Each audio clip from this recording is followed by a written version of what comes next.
મજા હતી ખબર, ઈ ઉતારે બેઠા હોય લીલી પીળી લેટ કરો અમારે ગુગુ જમાઈને જો આ છે કાળા છે કે ધોળા જે છે એ મુદ્દો આ છે.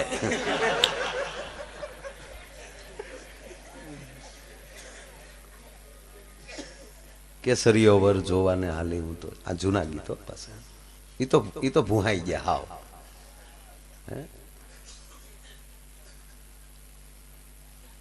અને હું તો માતાઓને દીકરીઓને કહું તમે ભણો છો ને બધાય, પણ તમારા ગામમાં મોટામાં મોટી ઉંમરની કોઈ માતા હોય ને એને ગીત આવડતા હોય તો મોબાઈલમાં રેકોર્ડિંગની સિસ્ટમ આવી ગઈ. આવા રેકોર્ડિંગ કરી લેજો. અને સાહેબ કહેવા ગયો કે વર્ષો પછી જેની પાસે આવા ગીત હશે ને એની કિંમત થાય.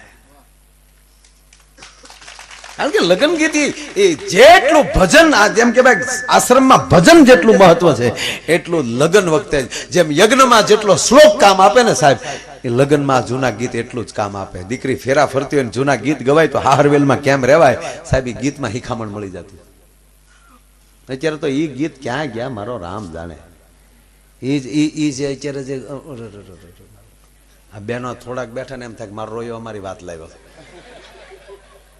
ભાઈ તમને અનુભવ થાય છે બેન, જો પેલા એ ગામડામાં અત્યારે જે વેજીટેબલ ઘીના ઢેફલા ખાઈ ગયો હોય ને બપોરના લગ્ન હોય ને એમાં સસ્તો મેકઅપ કર્યો હોય, ઘીરેથી જ કાસમાં જોઈને આવ્યા હોય, પછી તો ખબર જ ન હોય ઓગળીને ક્યાં ક્યાં પગ્યું બધું.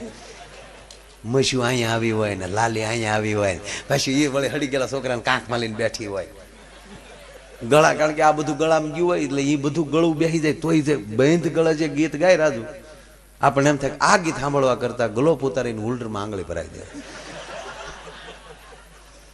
મેં સાંભળ્યા ને તમે ત્યાંક ત્યાંક સાંભળ્યા જ હોય. એ જે આમ બેસી ગયો એને જે ગળું બેસી ગયું એમાં તોય ઉપાડે.